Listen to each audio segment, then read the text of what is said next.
Hey, what's up? The Off Air Podcast with Slater and Marjo. What's up? What's up? Our first nighttime filming. Our first nighttime episode. Yeah. If you guys are listening on YouTube or watching on YouTube, just like the page. No, subscribe. There you go. You can like also wrong. on it, I Such a believe. boomer. Yes, you could like and subscribe. yeah. Both of those Like, things yeah. would be great, actually. Yeah, that'd be great. That'd be great. Drop Today, a comment. Yeah. we're featuring Jake Seeley. He's a pro BMX guy. He owns a pretty dope vintage shop here.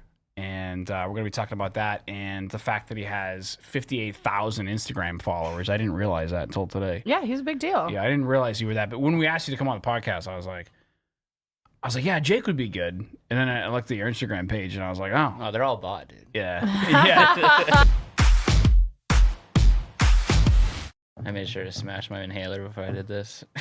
You got a I'm nice... like, there's gonna Are be a you, lot of are talking. you, are you nicotine or cannabis? No, it's cannabis. Yeah. Sometimes I'll smoke a blunt with like a tobacco wrap. I've been Yeah. really on those lately. So. Oh, it's not good for you. Oh, I know they're not. Dude, Trust that's me. so funny, man. Yeah, It's not good for tough. you. Blunt Yeah. wraps and bottle Do you know, caps. That you was know, like you must know. Mm-hmm. Yeah. He smokes spleefs all the time. I'm like, it's so bad for you. Yeah. Spleefs. Yeah, like half tobacco, half weed. I'm like, you're just smoking cigarettes. It's like, I know. It hits hard. It clacks. We used to call it the clack. Like, Okay. you Yeah, know, there's a little it just kinda, spice like to knocks it. back the back part of it. You know, Yep. it's harsh. You know. If I smoked a blunt today, I would probably cough and die.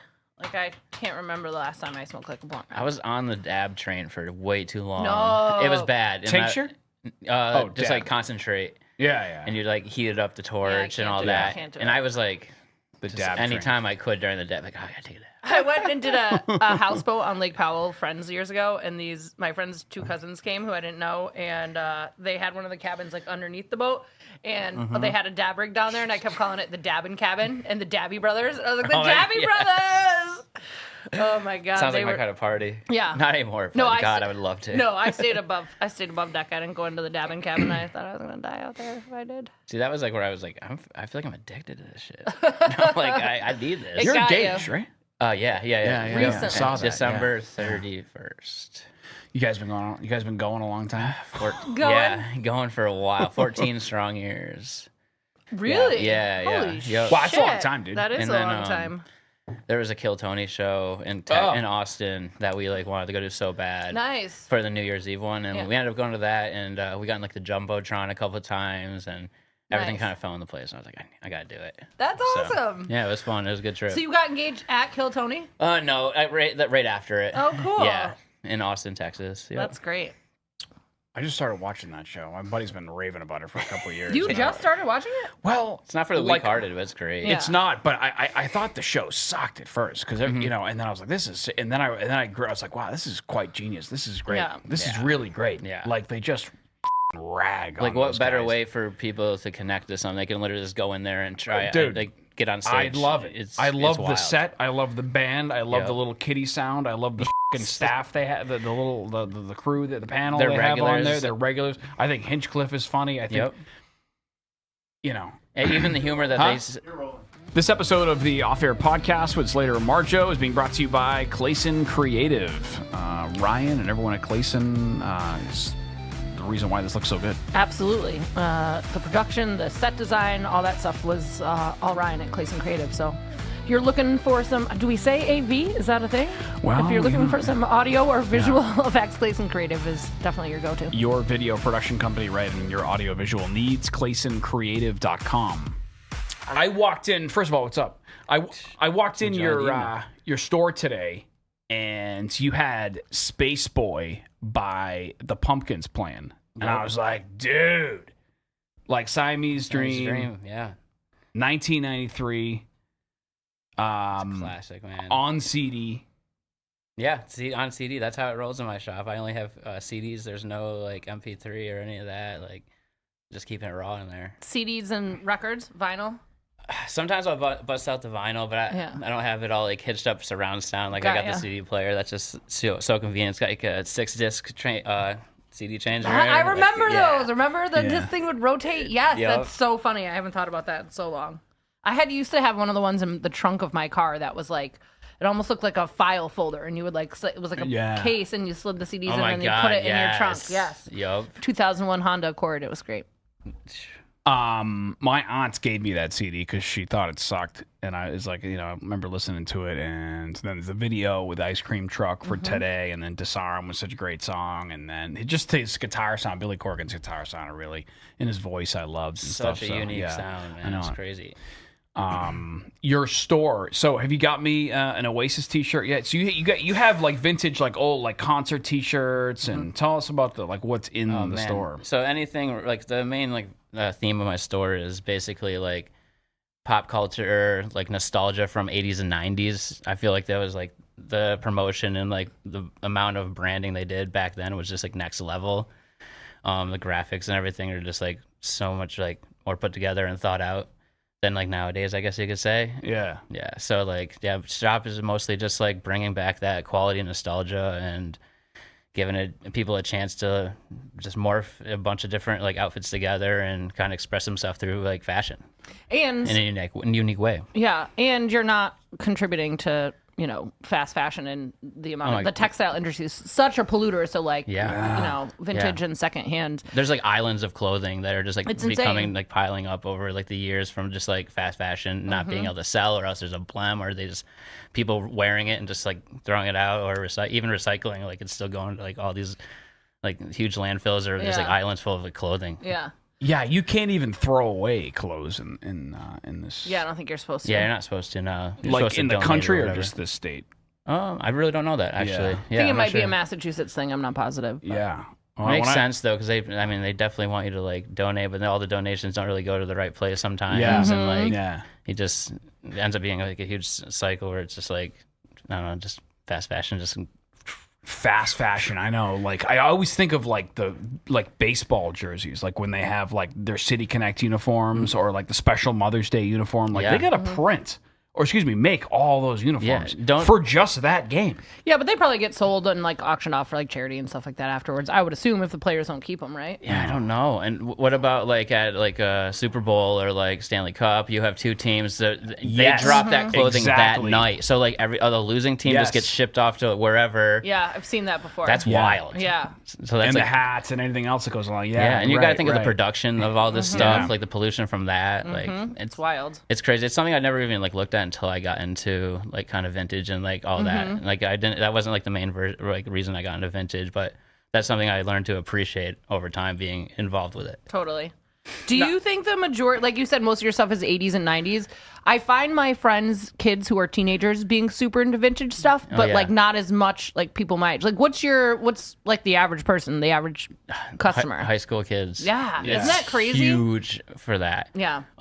It's just I think like for maybe like us like the 80s and like 70s are like hot, like that's what we kind of imitated at the time, and now it's like for them it's the 90s, and they like everything that's like cool and brought out in like a unique way is like being reshown to all these kids, and they're like, damn, that's wild, like this is the original of like all these other people are mocking now. So they want to like just attract to that, which is really cool. The thickness to the cotton backline, like the shirt, like the jerseys brand, like JERZ. Yeah. Like Russell and Champion. They're thick. They mock that now to this day, but it's like thick and heavy, where it was like thick and light back in the day somehow. Like the blend or the however they put it together was just so genius, and like the materials they're using were so like organic, or maybe not organic, but like just so well, like so good, such good quality, Yeah. And now they just try to make things cheaply and quickly. Exactly. It's like, they just want to pump out as much product and as new drops and like freshness as they can, that they are missing out on like what they got into it for originally was like the quality. And like that's like kind of like Carhartt and like LL Bean and Patagonia. Yeah, you do have a ton of that stuff in there. Yeah, they just like, it was just made so well. And they just put every little detail into it. It was like, and nowadays it's just like pumped out, I feel like, but without any care, like you're saying, so. How is it having a brick and mortar store? Is it tough right now, or no? It's fantastic. As long as you can like make it fun and like make it a home base for people and like build a community through it, like you'll be chilling. Like that's luckily what we're doing right now with Bomb Shack is like all these kids I never even knew were in the town coming into the shop, and they're like they feel that they're part of something, and then like they tell their buddies, or then they go and get fits put together. They go shoot photos, and like they feel like they're part of something. So as long as you can do that, it's amazing. Like you'll be successful. Yeah. Do you prefer to wear vintage stuff? Like, Yeah, most certainly. Yeah, Yeah. I won't. Do you have new? Yeah. Wait. When's the last do you time have you went any to like? new clothes? When's the last time you went to Gap and bought like a I pair of press jeans? Haley, my fiance, all the time. I'm like shopping at Target, so I'm Yeah, like, yeah, "Yo, yeah. what are you doing?" But it looks so nice. And I'm just sitting there picking out every detail of like what I don't like. If I'm not like sharing it because you don't want to hear that, but I'm just like, this is trash. I couldn't put this on my body, but even like my briefs and socks and like sometimes like sleepwear, like I'll like get it, but like I find like I just like going out, finding it, and like putting it to my body, basically. Where do you find stuff? Yeah, where do you get it? That's the magical question. I mean, I everywhere and anywhere, really. Yeah. Like people ask, and I'm just like, there's not a specific spot that I go to, like just to get all of this. I'm reaching out to people on the marketplace. I'm like going to every single tag sale and estate sale. I'm online searching everything. I have plugs like in different states or local that like I source through and have connections with that like maybe they collected all their lives and now they're ready to let go of stuff. Like so I buy them out, and then it is tough at times, but as long as you continue hunting and you pick up what you like you'll be able to like maintain a cycle of like stuff to resell and be excited about, basically. Yeah. Is there a price point where you won't buy over that? In terms of like what you stock and stuff in most the rarest. certainly. Yeah. I was like, well, okay, here's sometimes in the shop I'll bring in like, say it's a pair of Jinkos, okay? Like it's so hot right now, like at the flip of a dime, like people want it. They'll sell quick. Yeah. But they're hard for people to get, basically. So if I can go online and I can get one for a snipe price, which means like a good price to buy, like a cheap price, then I'll go on, I'll buy it, and then maybe with that item, I only make like $50. I buy them for 100 and I'll sell them for 150. Yeah. Just to give the customer People the are really chance. paying $150 for Jinko jeans. Just last week I paid like $350 for a pair for myself. Stop it! Yeah, Wow. it's crazy. How old were they? 90's pair. Yeah. And In like, good condition? oh yeah, they were the kangaroos. I don't know if you've ever seen the one with the kangaroo with the boxing gloves sitting out of the pocket. There's been a few memes and stuff of a guy like rollerblading with like huge pockets, and he puts like game systems in the back of it. I remember That was like one of the pairs. like skids. That's wild. Yeah, Skids and cross collars come to mind. So those were more of like an urban like brand, branding. Yeah. They had more urban He grew up branding in and Lynn, stuff. so Yeah. No, that's great. And those brands Jake and I are awesome. from I grew up Williamstown. very urban. Yeah, so like I could go into like J.C. Penney's and get this. This was like the skater look, like punk, like rocker look. So like in like everything I was watching, all the people I was like looking up to, I was like, oh my god, I gotta get Jinko's ball chain necklace, spiked blonde hair, the Airwalks. Walkman, the chain oh my god, Airwalks are like, and those are all the things that like are being reintroduced, and like now everything's just like hiked up like crazy. Like those Airwalks are probably $250 to No, get it's again. crazy. I did admit to you that I bought a brand new vintage Dallas Cowboys starter jacket, and I'm like, am I such a starter. poser for buying the new version of the throwback? You're But not it's- like a vintage connoisseur. For me, Yeah. I like want to puke in my mouth to that. I'm like, I that's know. such bullshit. That's I ruining know. vintage for us because I it's know. like Don't be just kind mad of at me. remaking like what we're looking for, and it's like, right. And charging me, I think it was like $175. Yeah, Like, it it's- was not cheap. yeah, and it's not built the same. So Yeah. not authentic, man. But like No. at the end of the day, who really cares? That's it's basically what you said. You're like, just wear what makes you happy, Yeah, but- wear whatever makes you happy, and Yeah. like for me, I won't buy that. I'll try and find the real one. Yeah. or not the real one, but like the original one. Yeah. But yeah, I saw bum equipment in your store today. Yeah. Oh yeah. And I was great. like, I mean, that was like a 91 staple, Oh, for sure. Yeah. They were doing a lot of stuff with like color blocking. They would like, it would be like a navy bottom with a gray line, and then like a maroon top. And that was a cool brand. I mean, that was another one I think was sold in like Filene's, J.C. Penney's and stuff like that. Like, Gosh, if we had kept all the stuff, especially my thinking God. about those Jinko jeans. you could just go to the mall and buy like I there's know. racks of them, and oh my Oh, God. the skater girls in my school, the bottoms were just so know. big, and they would get Huge. soaked with the puddles. Like, oh my God. And then they were afraid. Yeah, always. Yeah, That's the thing. You always. never really find them unfrayed nowadays. Like if people put their work in on them, like that's the one flaw. Is Yeah. but you don't care. It's like whatever. So does wear and tear increase the value of something? Because like I have a buddy who like if I have a screen printed shirt, like I don't want to put it in the dryer because I don't want it to get ruined, but he wants it to like wear down. So does the wear and tear make it cooler or more expensive, or like what? It depends on the buyer always, right? So like if they have a fit and they're like, yo, I need this kind of punkish or like whatever kind of thrash shirt to go with my like whatever to finish off my outfit, people are gonna pay up for that. Like I've definitely had items where I've sold them for more because they were tattered. One real big thing in vintage, like the vintage t-shirt community that I'm in, like we love finding like really faded t-shirts that have no flaws. Got ya. So if you can find like a t-shirt that's like completely faded gray that was black and like it just like looks super good with the graphic, you can get way more money for it. So I had an auction back in like the beginning of kind of when I got into this that I saw a t-shirt sell for like $100 or whatever, and I was like, oh, I have that shirt. I'm going to auction on my next one, but mine has a cool fade to it. So I put it on the auction and ended up selling for $600 because of the fade and the uniqueness of it. Dude, that's crazy. So if it like adds like a character, like a good character, if it adds good character to it, people will pay up for it. Like if they want it, if it has like the look that they're looking for, they'll pay up for it. Is there a band that people come in looking for in particular? Not so much at the store. It's kind of like just all over the place, but like in our community, like really like Red Hot Chili Peppers is really hot right now. Yeah. Really? There's a real big pop with that. I'm not really sure why. That was another thing. I was gonna sell in my store $100 t-shirt. I was like, I'll put it $100, you know. I ended up selling for like $870 on like an auction because it hit that pop that everybody wanted it. You were on social media. I saw you advertising a U2 tour from like 01 or the early 2000s, like the Vertigo tour or something. Yep.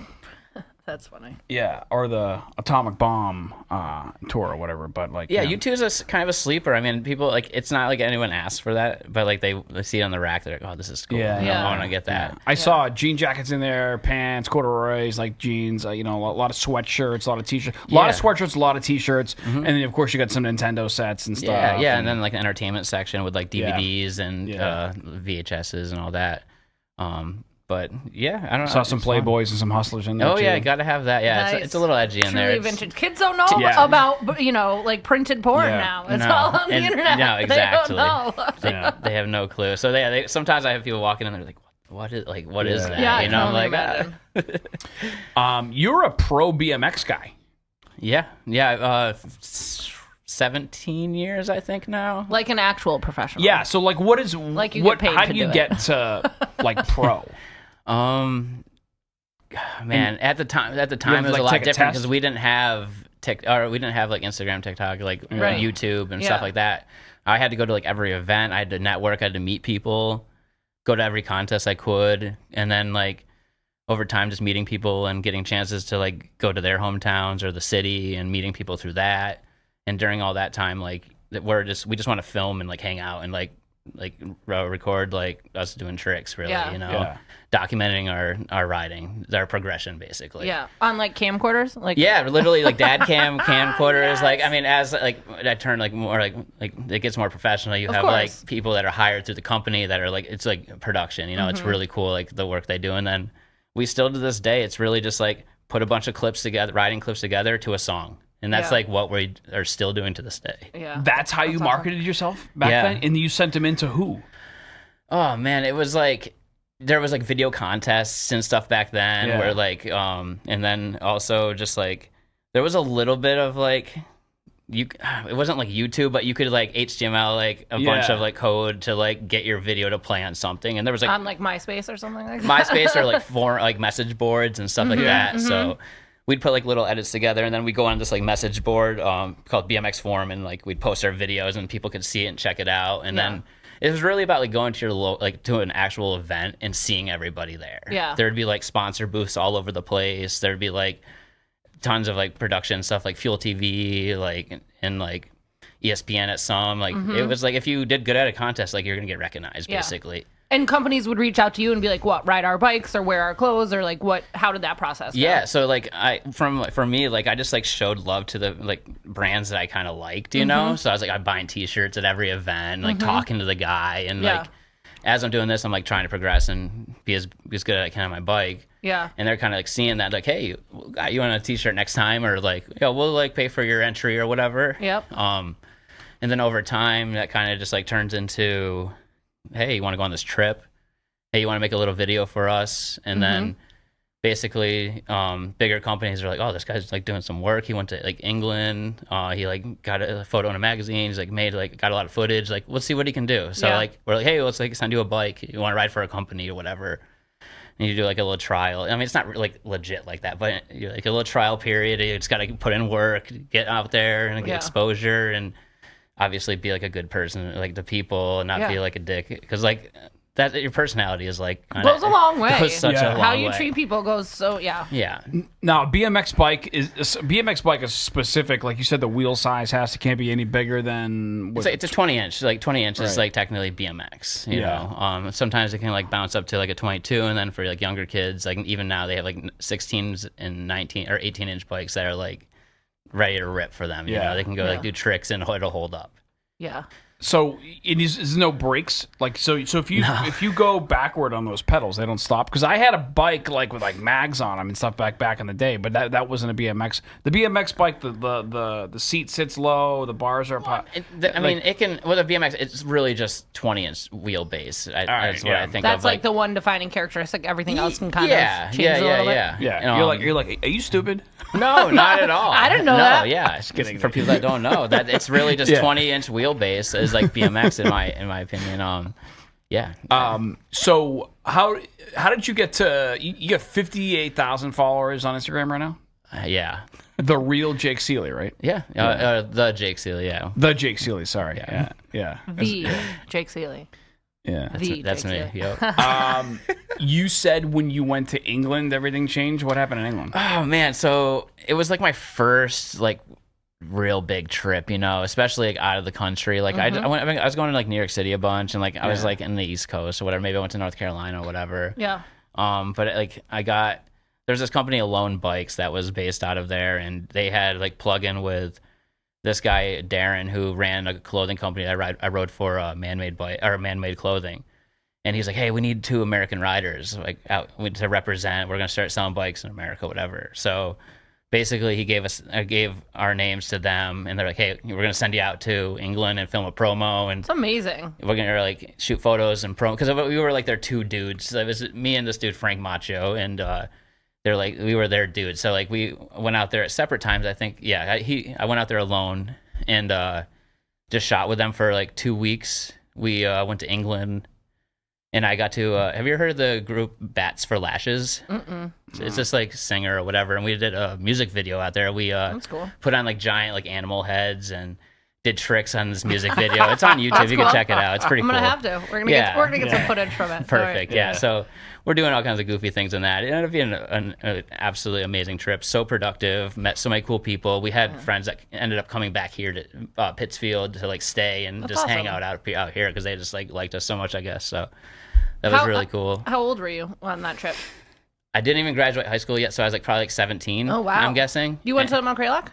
Greylock and then Drury, and graduated from Drury. Got you. Went to summer school because of that trip, because I couldn't finish all my projects and all that, so I had to go finish summer school to get my diploma. But I didn't. My parents were like, "Go do it! Like you're gonna learn so much more going like across the country, like or a different part of the world. Like let's do it." You know? How were they? Like, were they super supportive of you? So supportive. My grandfather, like as I was growing up, it made it so much easier, and it just like it added so much joy to it, really, because like my grandfather was like 60 years old, and he was out BMX racing when I was like getting into racing. And your grandfather was a BMX racer? Yeah, he was. Yeah. For like 3 years, he was just bored watching. He's sick of fucking like being like, "Go Jake," you know. He's like, "I'm going to get out there and I'm going to try it. I've never done something like this before." And I mean, he took some bad spills. He got like hematomas on him, like all beat up. But he was out there again, and he snowboarded too, which is cool because I did it. Like, yeah, that's awesome. So they were super supportive, and then. Yeah, they were like, go on that trip, whatever. So yeah, went out there and just super productive trip. And yeah, they a company that was under the same distribution as this brand called Sunday Bikes was like, hey, like we know you just got on this, but like we're going to be doing maybe a lot more, and like we're already in the US and all this. So like I kind of jumped ship because that was like my dream. They poached you. Yeah. So that was like my dream to ride for this company. It was a new company. It was from a professional rider that like I looked up to all like forever. And yeah, he was just like, yeah, we're gonna send you a frame and a whole like parts kit, and we're gonna like let's see what you got basically. And I ended up going on a bunch of trips with them, filming a video part for their like first. Yeah, it was their first video that they ever put out, and I had a good part in that. And yeah, over time it just kept doing different stuff to promote the brand and turn pro. And you're still with them today, right? Still with them. Yep. Yeah, I've been with them for 17 years. I know this is like a cliched question, but like, did 15-year-old or 14-year-old Jake Seeley think that like your career would go this far in BMX riding? I didn't think that it would, but I always wanted it to. Yeah. Even like out of my friends group, like I was always just like, I like wanted to keep doing more and more and more, and like, I still talk to like my first friends group where we all got into riding and we're like just like dreaming of being professional, you know. And dude, I still stay in touch with them, and they're super cool, but I don't know, like they're just like very supportive, and they're like, dude, we knew like you were gonna like go somewhere with this. You always wanted it, and I'm so thankful to be able to go on the path that I have, because it's literally giving me everything I have today, pretty much. I also love that you like have kept your Berkshire roots, like you know what I mean, because it'd be real easy to be like, all right, this is a small town, like I'm out of here, I'm in Austin, I'm overseas, like I'm, you know what I mean. But I have been like, fuck the Berkshires, you know. I have been like, I don't like I'm over this place. Well, you came back and opened a business here, so clearly you like, believe in it. I got to go. I got a chance to live in Austin for like 4 years. Had the time of my life, but then after like the third year, everything kind of just started turning into the same routine that I could have been doing here, you know. Like I'm finding things that I hate out there, things I love, and like things that are bugging me or things that give me peace, you know. It's like it's all within you, I feel like, and that's like no matter where you are, like you can find peace wherever you are. Couldn't agree with you well more. said, dude. Yeah.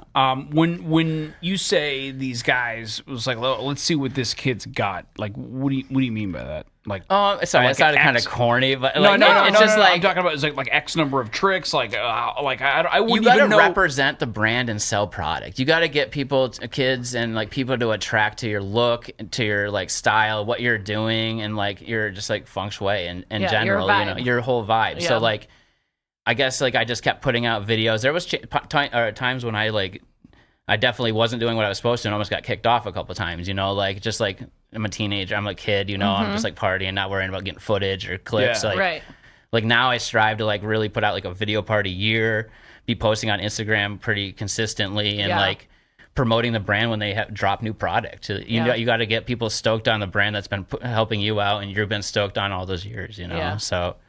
That's you just really just need to market yourself and make that brand, or make yourself and the brand like feel like I don't know, one thing, I guess. I don't know. And people want authenticity. Like in anything, right? Yeah. Like they want to believe that you love that riding that bike and you love that brand, and like that's authentically you. Like people can see through the bullshit. You know what I mean? 1000%. If you're a poser, if you're like when I had my airwalks in 7th grade, people knew I wasn't riding a skateboard. But still, you know that was authentic, that you liked it. You know, like there's a lot of people maybe in BMX that are just like they're so miserable, but they just don't want to like let it go or like. They hold on to it, but they're still like they're just giving it a bad vibe. They're like putting all this negativity into BMX instead of being like, this is what's awesome about BMX. And instead of being like, this is what sucks about BMX, you know? You're engaged?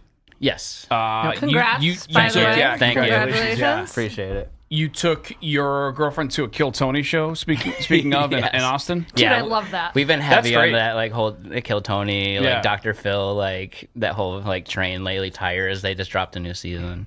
With Shane Gillis. I don't know. That's just I've been super into like that raw, like truthful, like kind of like edgy comedy. It's a great like new sort of wave of you know. He's not young. He's 40. I've been so my buddy was telling me about Kill Tony for the last couple of years, and I thought the show sucked at first, but then but now I love it. But honestly, even when I first like got into it, I'm like the regulars. I didn't see the humor. Like I was like, what the hell? What is this? This is so whack, you know. But then once you like get the vibe of like what their personality is like and what their like humor is, they like you appreciate it, you know.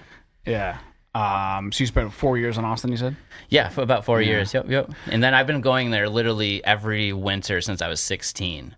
Because I met to ride? Yeah, to ride basically. So I'd always take like a winter excursion, whether it was like 2 weeks or 3 months, like to go to Austin for the winter. How's Texas as a whole? Like, would you obviously you're living back in Massachusetts now. I mean, Texas and Mass are like polar opposites. Yeah, definitely. Like opposite. But once you get into like Austin's like a little more Austin's like, definitely but like other parts of Texas. Yeah, I mean like I haven't got any like really like negative like vibes from anybody outside of it. I mean it's like you go towards like Houston area, I mean it's definitely just like more city like. It's a lot more people, more hectic, like stuff like that. And then like maybe going towards like San Antonio area, you get more It's almost like San Antonio is like almost like a college-y town, like a city, you know. Like I've heard amazing things. I was just on like San Marcos is like right in between those two, and that's like a huge college town. I want to get down there so bad. San Antonio was one of the cities I wanted to go when I took some time off and traveled a couple months ago, and I just didn't make it because I ran out of time. But people say it's unbelievable. Honestly, I like all of Texas, man. There's parts of like you go way far out into like the like just like the openness, and like there's a bomb barbecue spot or something, you know. It's just like there's a little bit of something all over Texas that like would be fun to go check out or do. Honestly. Where else have you lived in the U.S.? Long Beach, California. That was just like I was just a kid, like with Snoop. Yeah, like right on his block. Yeah, chill with Snoop, going to the waffle spot, chicken and waffle spot, banging out some of that, you know, for sure. That's really I don't know. cool. I was just like a kid, and I was like partying heavily, and I was just like I was BMXing, and I'd wake up, party, BMX, wake up, party. I mean, it's like an 18-year-old dream, 19-year-old dream, right? Yeah, hell yeah, dude. I was just hanging out with a bunch of like dudes my age, or like even a little older than me, that were just like, hey, we're free, we can do whatever the fuck we want, you know? Like, so we just go out every night. We'd go out and bike every day. Like, it just like that's all we knew. So I didn't even get a chance to like really like take in Long Beach or like California. Like I was just like, you kind of could have been doing that anywhere. Yeah, definitely. Yeah, I was just looking for a spot to ride my bike on, film it. Yeah. And if I didn't get it, I'd be bummed that day and wake up next day, try again. Yeah. How do you feel about like authority? And like, can I tell a story about the time I saw the video of you? Yeah. What one? Oh, with a buddy getting pissed. I was like hitting a pole over, and he's like, somebody shared it. And Marjo and I were crushed. I was like, he's a bad guy. I was like, didn't oh my god. know you that well. I think I maybe had met you once on the radio show, but we had good mutual friends in common. So I messaged him. I was like, "Is this?" I just didn't want you to get in trouble. I just wanted you to know that video was out there. So I guess this guy was like claiming maybe that, you know, some public property or something was damaged, but like, fair enough. I mean, is it tough? Do you feel like BMXers and maybe skateboarders don't like always get a bad rap, or is that? I think you told me you're like, it's just par for the course, or it's like part of the job or something. We do. I mean, we get a bad rep for sure, and it's like a lot of times we'll lose our temper because like we've been trying this trick for an hour. I'm just like mentally, I'm gonna snap, you know. Someone comes up to, hey buddy, you gotta get the hell out of here. What are you doing? Comes up to us all crazy, you know, like that's even mellow for some of the interactions I've been in. And like you're just going back and forth, like saying the most crazy stuff to each other, and it's just like, we look like assholes when that happens, you know. So like it's the best thing, and I think over time, like I've learned to like play it cool. Yes, sorry, we'll be out of here. We know. Yes, of course. And right. That happens a lot. I mean, it just happened to me like 2 weeks ago when I got in like an altercation with a guy, not like physical, but like verbal altercation with this guy because he just like didn't understand what I was doing, you know, like why I was doing it, what I was doing it for. Like we just look like punk kids. I was riding this guardrail next to the post office, and the guy came out of the building just like horrible tone, and just like I was like an hour in on trying this trick, and I just like snapped on him. Yeah. It was funny as hell, honestly. I was laughing so hard afterwards. Like he's like, you think you got a bad buddy? They're out of forever stamps. Yeah, you think they're like, go get a job, you know, do all this get stuff. Like, get a job. And I'm just like, but I'm like, whatever. You're like, I actually get paid to do this. Thank you very much. It's like if you want to get like that, dude, whatever. You know, like I'm happy with my life. Like you seem upset, you know, like yelling at these kids right now. Stop projecting. Like, young adults are adults. You're not mad at me. You're mad at your dad. Yeah, exactly. So that happens to us all the time, dude. It's really about just like kind of training yourself to be cool with the authority. Honestly, like I have no problem with authority. I'm like security. It's really security that I just like don't. I have patience for it. So it's more security. Yeah, security, definitely. Because they're just they don't get it at all. They're not protected shit, and they just want you out of wherever you're doing. I'm like, you don't understand, dude. Like, it's just we live in two completely different worlds. Like, we're never gonna like mesh together. Yeah. How do you feel about mall security? Well, shout out mall security for catching looters and like people stealing, you know. But other than that, I mean, whatever. I don't know. I saw. So in the RMV here they have the DMV, whatever, the Registry of Motor Vehicles. They have security guards with guns. Well, is it a federal building? It might, that might be why. Yeah, I guess that's why. But I was like, when there was like 3 of them, and they weren't like, I was like, wow. Like it gets like, rowdy in the DMV. I was like, I know. jeez. I was like, geez, Louise, guys, in- put away your pieces. I was at the R&B with a buddy of mine, and he said the same thing. He like looked this dude up and down. He's like, "What's this guy gonna do if anything goes down here?" They just you feel know good what I mean? having them there. You're like, all right, buddy. Yeah. Do you feel like you've always had to sort of like self-market? I mean, obviously you wanted to be a BMX, like, you know, you wanted to make it and you had to send in like videos of yourself and keep at it and put stuff. yourself out there in a certain way. So is that where like, you know, you talked a little bit about self-marketing and stuff. So how did that plant the seed a little bit? Yeah, it was, I mean, so it was really Instagram that really got me into it, you know? Like that was the first, I mean, we had MySpace, but that was kind of just like. Yeah, did you skip wasn't over the Facebook? same. I mean, Facebook was just kind of like, what would I use? I don't even know what I would really use Facebook for at the time. I was like posting like captions, you know, or like little like blurbs every day. Yeah. And like I did Twitter for a bit, and I had some funny like one-liners that like got some attention, but then I ended up just getting it hacked, and like it just was like porn. So I was like, all right, this is done.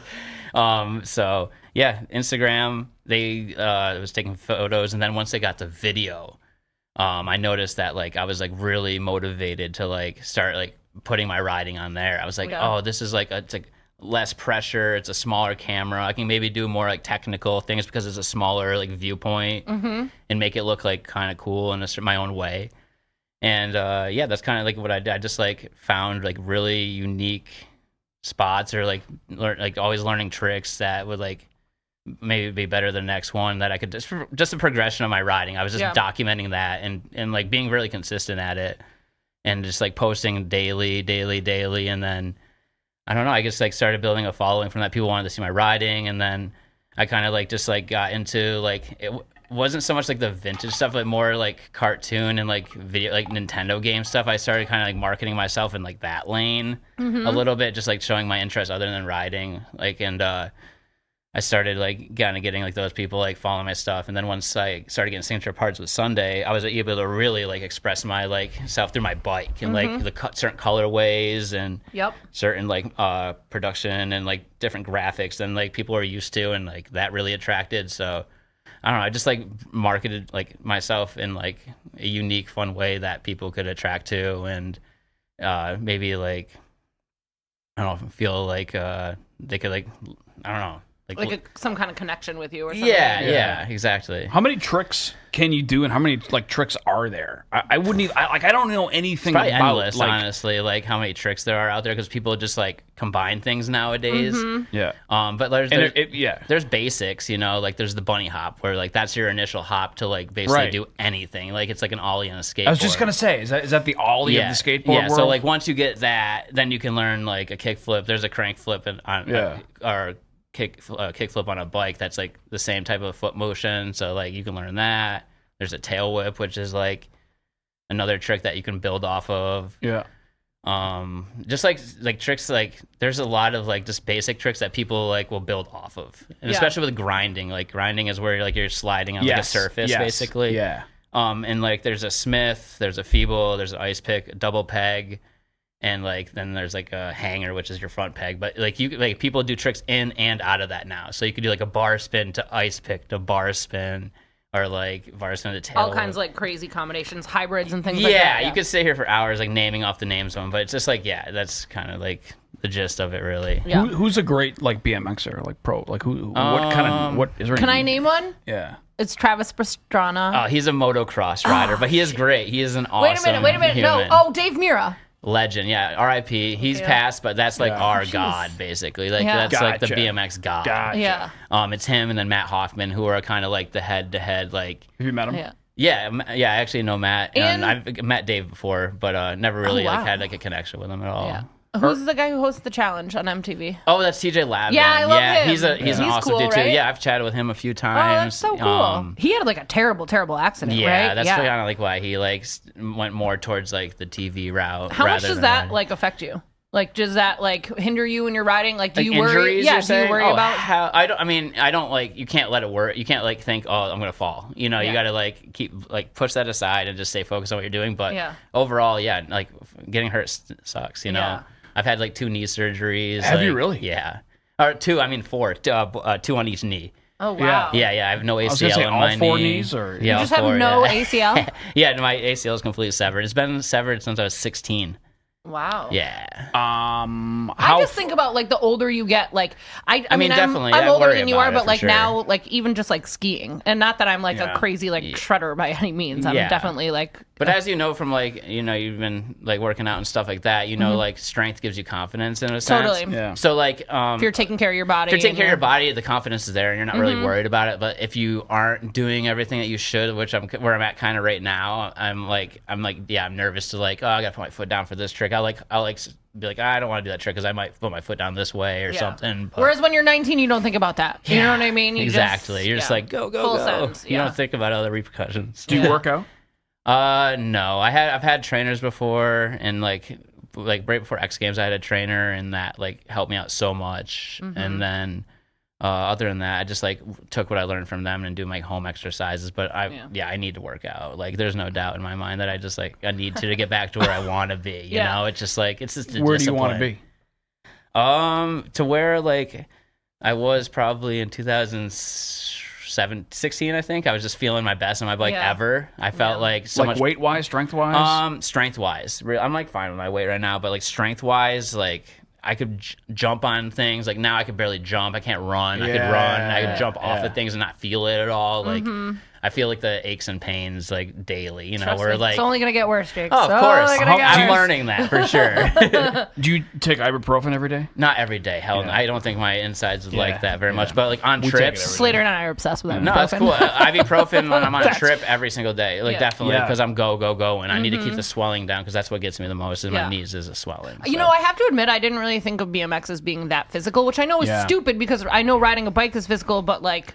I don't know. God, it's like you use everything and it's always like bashing, twisting, turning, like especially like with technical riding like that I'm like into. Like Yeah. it's all a bunch of like hopping, twisting, turning, bashing, grinding. Like Yeah. it's hard on the body for Yeah. sure. What Yeah. do you eat? What's your diet look like? Man, well, today's not a good representation of it. Slater's the drive-through king, so don't worry Yeah, about it. Whatever you say I got is the good. yerba mate with the bagel this morning at Bagel and Brew. Shout out to Bagel and and then Brew. I went, and then from there I hit the Guido's Smash Burger, which, Yeah.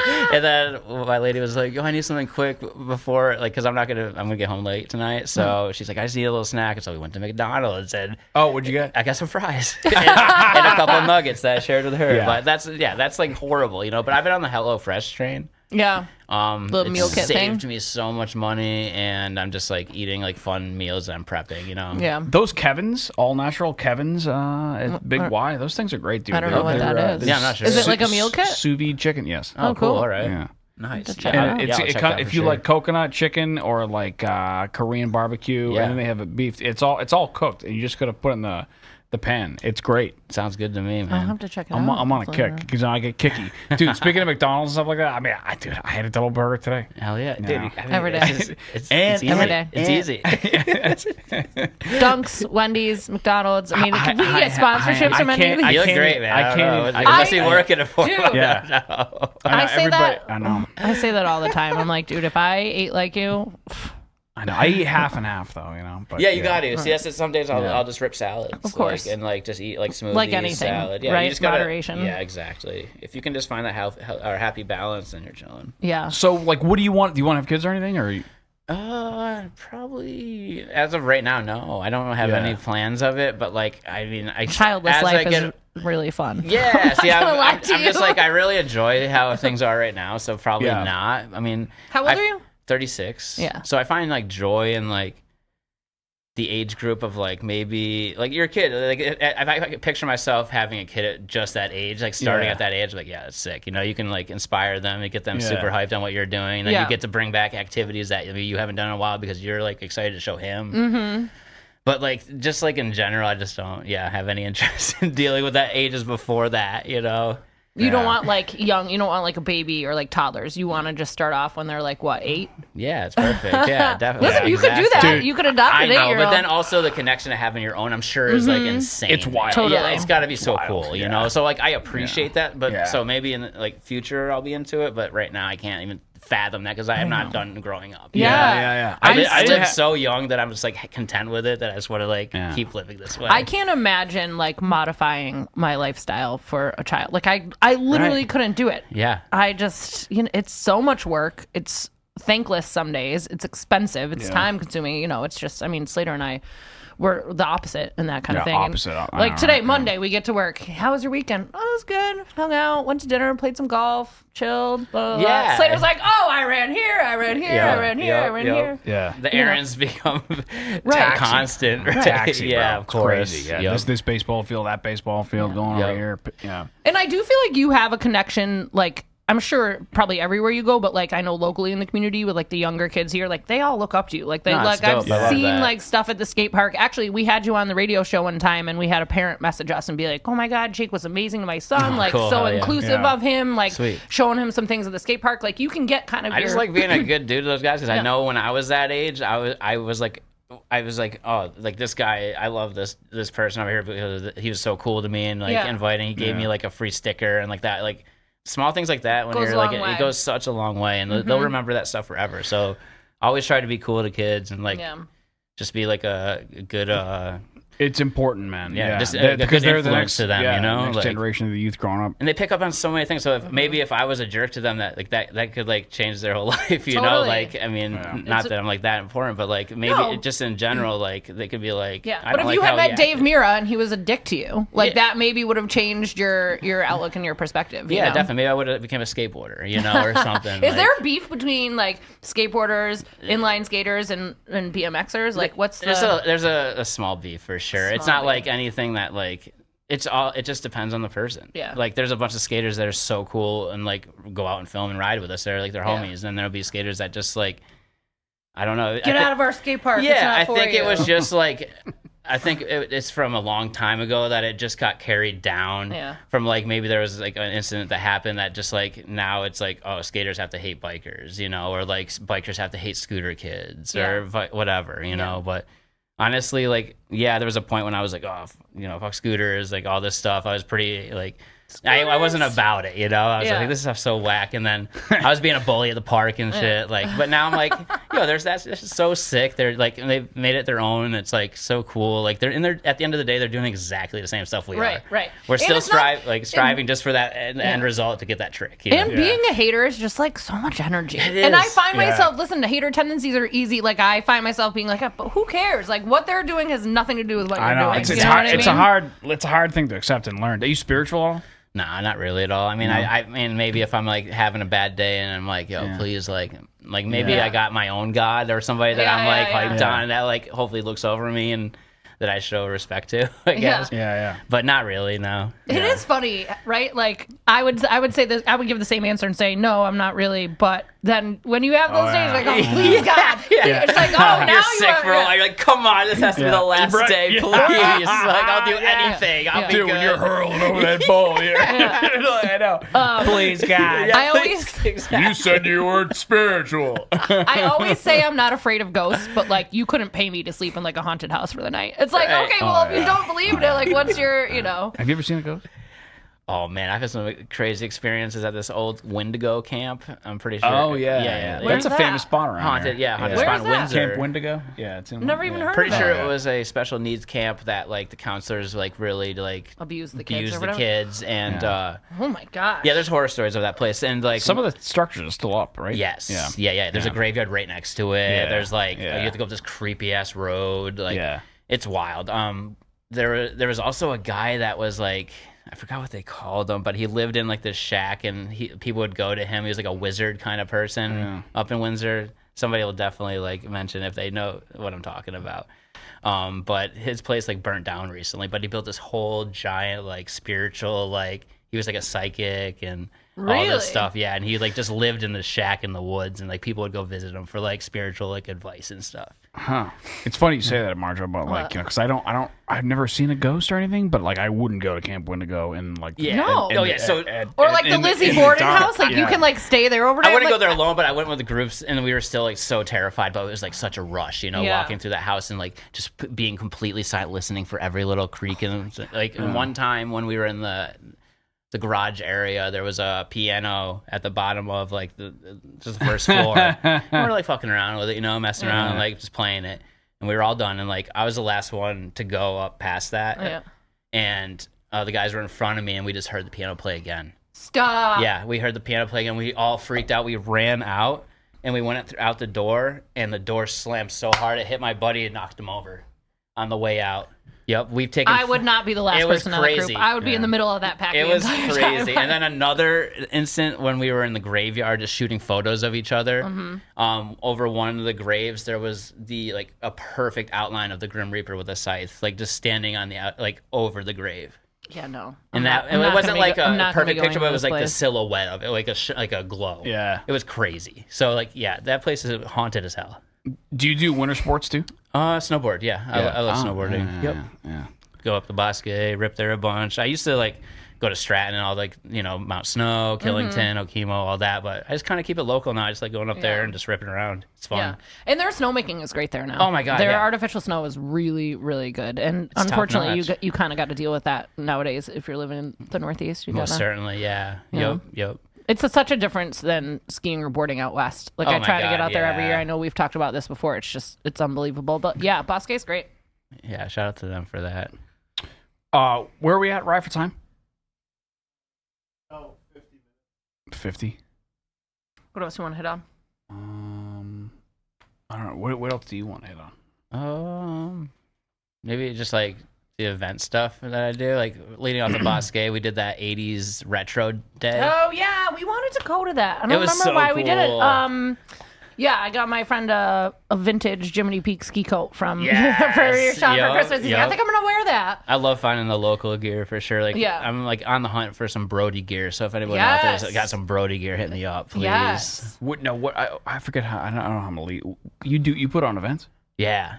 So I've been kind of putting on bootleg underground events since I was young. Yeah. It was funny. The first time ever, I was probably in high school, and it was when MySpace was going, and I built this whole festival. I was a day festival on my computer, and I hit up all these bands. I was like, hey, could you come out? They're like, yeah, cool, sweet, whatever.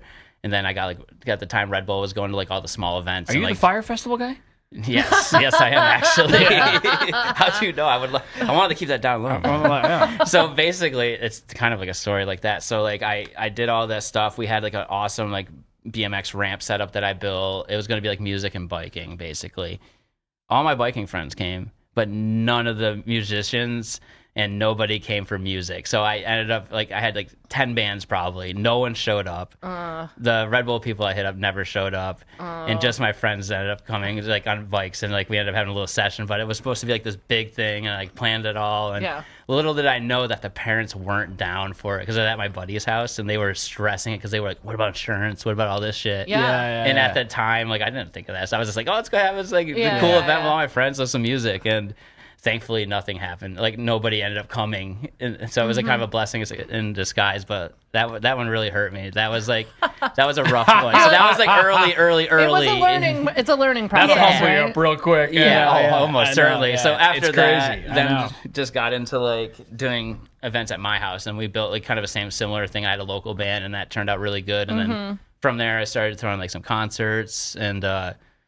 Later on, when I started doing, I did a clothing brand called Ite Hype. It was just a streetwear brand that I did. Oh, yeah.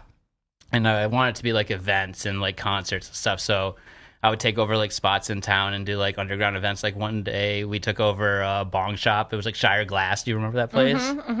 So we took over that whole place and had it was hip hop and thrash metal. So I had hip hop artists, and then I had my brother's band Goblet and play, and it was just I think of a tiny room, similar to this, and it was just packed full, and there's bongs on the wall, there's glass cases. Oh my god! And somehow sounds like a disaster waiting to happen. It was horrible, but that was at the time it was connected to Thistle, so they just had a full U going, and people in and out with drinks. It was wild, but we pulled it off, and it was banging and turnout. It was so much fun. Yeah. Now you do stuff at the shop too, right? Yeah, so now that I have my own space, I can throw the concerts at my shop, and we ended up filling my shop last month for my 1-year anniversary with a performance from DJ Lucas, who's a pretty big name out in Amherst area.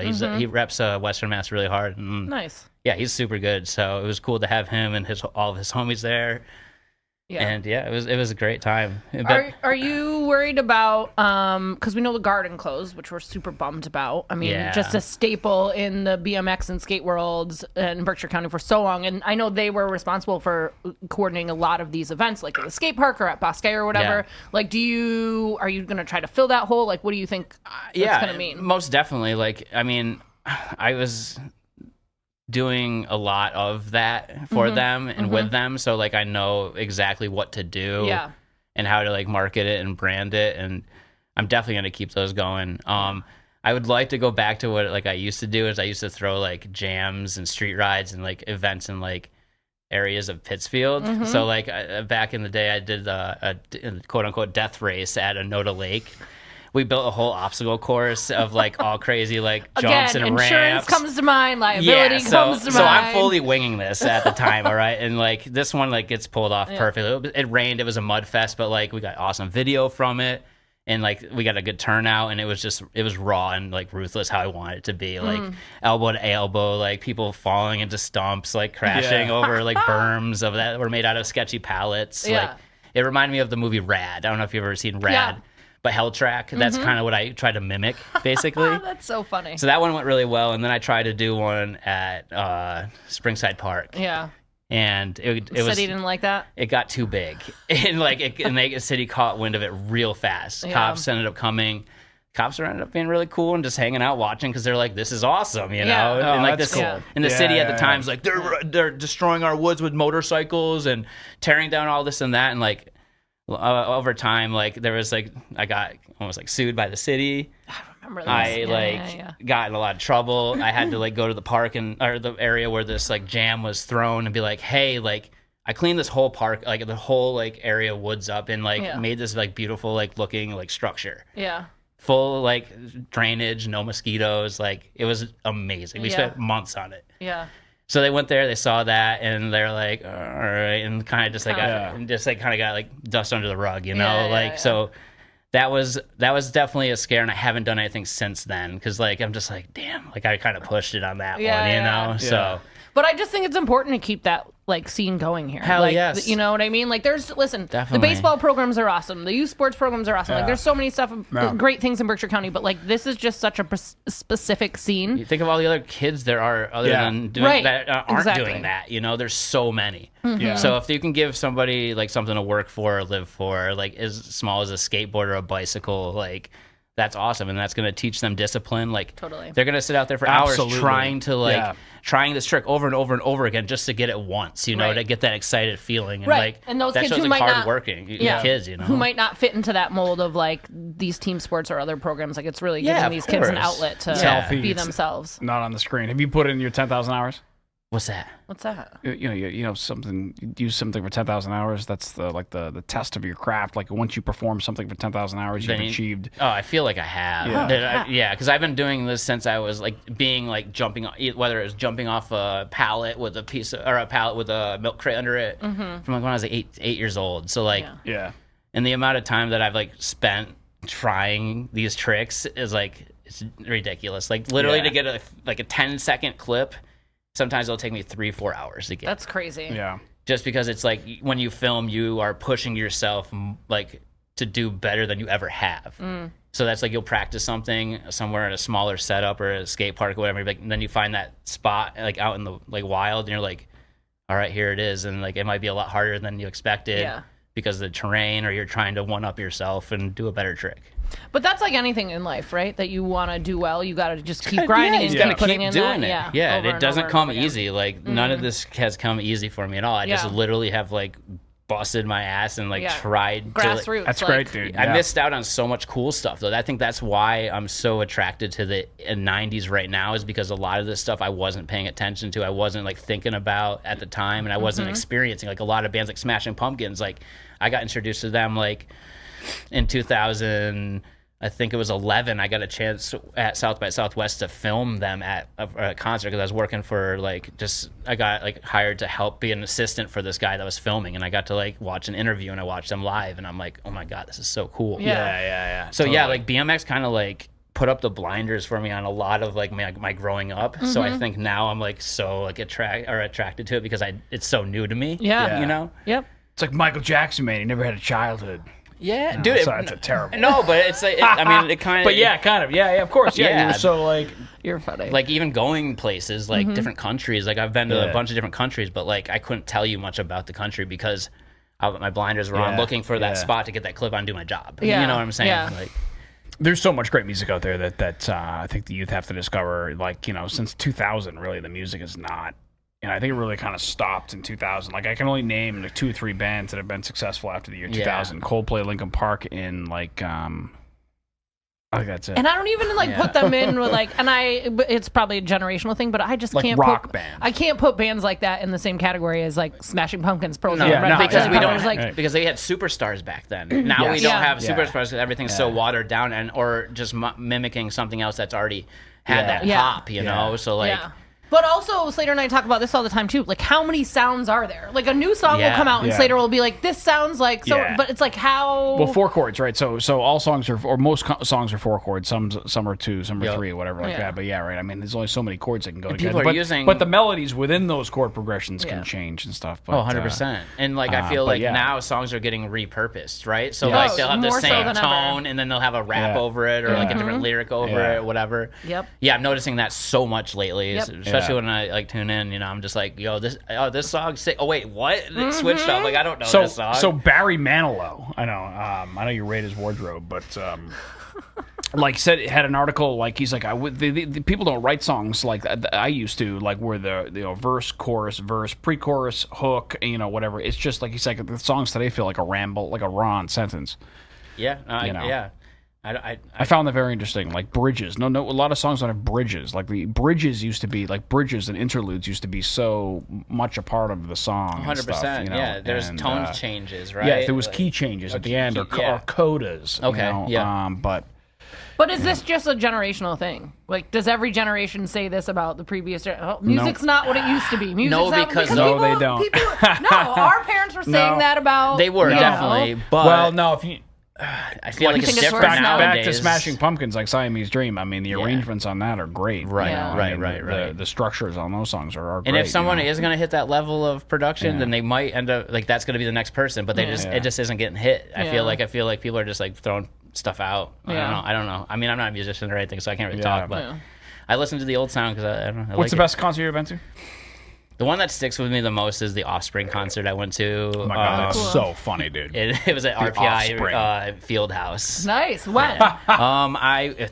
God. Like peak of Offspring or like recently? No, peak. It was I shouldn't say peak, but I enjoyed Americana. It was the one they dropped that album and that was their tour. Yeah. Like so, the kids are all right. Yeah, exactly. The It was a kids- different. the kids are it was all a right. different tone of like Yeah. Offspring, but it was fun and there's still some bangers and I love that album. But Pretty Fly everything. for White Guys on that one. Yeah, exactly. Yeah, Yeah, yeah, It's yeah. not like Smash or something like Yeah. that album's so nostalgic for me because That's a great dude. Self-Esteem and all those songs. I Yeah, love the great. self-esteem so much. Hell They're yeah. great. His voice. Yeah. He's a doctor. Is he really? He has a PhD That's in wild. like biochemistry. Good for Really? him. That's Dexter rad. Holland from Offspring. Okay. Yeah. Oh yeah, that was his name. Yeah. Yeah, Yeah, Smash was awesome. Yup. I See, just I remember. can't stand Pretty Fly. Like it makes it like it's just the that's the corny goofy factor is like side a of little them, too much, right? right? But I Yeah. feel that way about some Eminem songs. I say that to Slater all the Yeah, time, yeah. or like yeah, I don't know. I can't think of another example. I thought I had one, but Americana. I was in alt rock radio at that point. Alternative rock radio. So I remember Awesome. all those songs. Yep. dude, Yeah. 90s alt rock is the best. Yeah. My Just the first best. concert, that was my second concert. Sorry. So my first concert was No Doubt, Nice. Yeah. and that was Or like early, no doubt, like Tropicana. Tragic Kingdom, no doubt. Tragic Yeah, Tragic Kingdom. Kingdom. That's Yeah. what it was. Yeah. Yeah, that Just was, a Girl was well, I remember hearing that in the radio and being like, wow, this is great. Yes, Good- that good was kind of keyboards, what good- introduced me to them, which was cool. So I got Yeah. to see that live, which is awesome. That's awesome. But yeah, I mean, I really miss right now. I think it's just because the clock, but I'm missing like hardcore and metal shows, like just Yeah. like Under Oath or like even like more like modern like our mainstream Taking Back Sunday and I don't like know stuff like any of that. No, it's just Taking Back Sunday. Yeah. you remember or have you heard of Warp Tour? Yeah. Oh yeah. Yeah. So like yeah. groups, bands in that Yeah. era, like that's like kind of I think my like 2010 self Yeah. like wanting to listen to that stuff again. So You're not a musician, right? Just your brother has no, a I'm band. yeah, he's a singer in a band, and horrible at music. I have no rhythm. yeah? I tried playing drums. I played guitar. I just don't got it, or the patience. Listen, you can't be good at everything, Jake. Okay, you have a talent. I feel like that's my problem. I just have to stick to one thing. Because once I start doing a bunch, I'm like, Those Warped Tour bands are good though. I like is it like pre emo or emo? Or? Screamo, emo, and like pop yeah. punk. I'd say definitely. Trying to think or definitely Blink 182 is probably. See, that's what there. I mean. Like I love Blink, but like all the small things, way too. It's just too those like. It's just I don't know. It was that era though, because that came out around a similar time I think as Americana. I think they were going towards that like goofy like like, getting away from like the punk, dude, like, getting just, away from the Dude Ranch sound and going more towards like MTV kind of. Yeah, I mean, just the 90s were the best era of music, and I know I'm obviously partial because I grew up on it, but just the best. I mean, if it's getting reintroduced and kids are saying the same thing now, they're doing something then right. Like it's like I didn't like Fleetwood Mac until like 3 years ago. Yeah. Like I never had any interest in Fleetwood Mac. This band came out how long ago, and now I'm like obsessed with But there's gonna be so many bands that are like that. You're gonna like get introduced to be like, oh, I hated that when I was younger, but now I love them. Like Linkin Park, I couldn't stand Linkin Park because I was so into like underground hardcore or and metal that I was like, oh, they're so mainstream, I hate them. Yeah. But now I'm like, yo, they're sick as hell. Like they're awesome, you know. So. Well, Jake Seeley. I feel like we could talk to you forever. Oh yeah, no, definitely. It's been a pleasure, man. Yeah, for sure. Thank you for having me, guys. Yeah, go check out Bomb Shack Vintage, downtown Pittsfield, Massachusetts. Do it. Come say hey. I'm always there. So you won't be disappointed. It's really such a cool shop. I was in there for the first time today, and like he was like had people like knock on the door because he was closed, and he let him in, and they bought a couple shirts and stuff. So. Yeah, it was cool. It was great. I had like 3 people come in that are like, hey, you open them? We're just in town. I'm like, come in. I don't care. You know, come on in. You're always welcome at the Bomb Shack. Love it. Love it. All right. Cheers, man. Yeah. Cheers, guys. Appreciate you so much. Thank you. Betcha, yeah.